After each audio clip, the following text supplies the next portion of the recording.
Speaking of the ASO, do you want to tell us a little bit about them and what makes them a little bit different than other known organizations?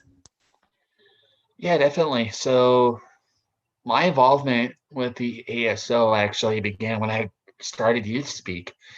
Um, my mom was looking up some charities because she saw that there was a 10K in Toronto, just on Yonge Street coming up, and it was actually my first time actually running a 10K.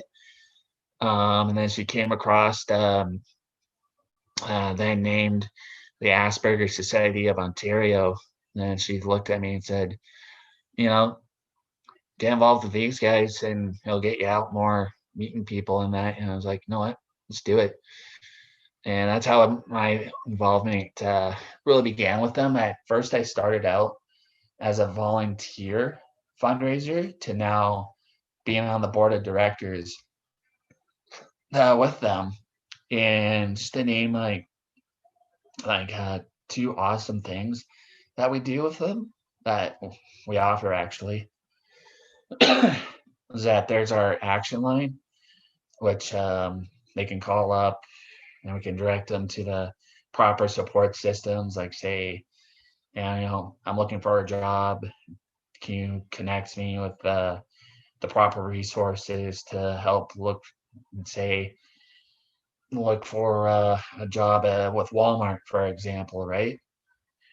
And another one that we do, and I'm pretty thankful that I helped kind of kickstart and even co-facilitate, which is the Peers Connection Group, which we meet every other Monday towards the end of the month. And the cool thing was our first meeting went so well, actually. We had a young guy, I want to say maybe about our age, maybe a year or two older, joined us, who's also on the spectrum, and he joined us all the way from Japan. So that was a pretty cool experience. Oh wow, that's awesome. Mhm. That's like super far too, eh? Yeah. And So was it's this pretty over cool. Zoom as well, or? No, it was actually through Google Meets. Oh wow, that's incredible. Hmm.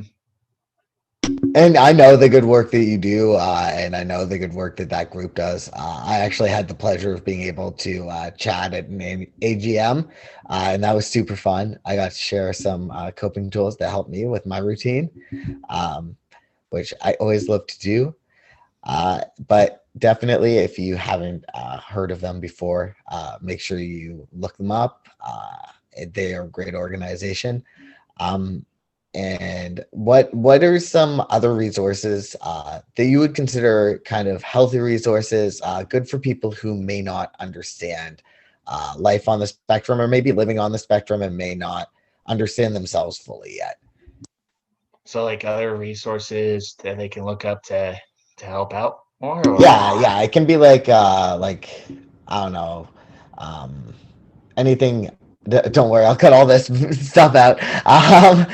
It can be like books, like I don't know, like a website, another organization, a speaking gig, like I know okay. Toastmasters has helped. Yeah, all right, yeah, something like that. Take it away, buddy. Yeah, so other organizations, Carrie's Place and Community Living have always been a great help. In terms of like uh, YouTube, even like TED Talk as well. There's a friend of mine, I can say, with honesty, he actually does a much better job advocating. And he's been doing it a lot longer than I have actually.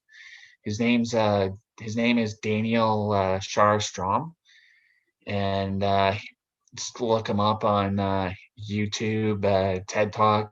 I think he did one either with Queen's University or out in York University. That's awesome. I'm actually gonna look that up as well. Once we're done filming this.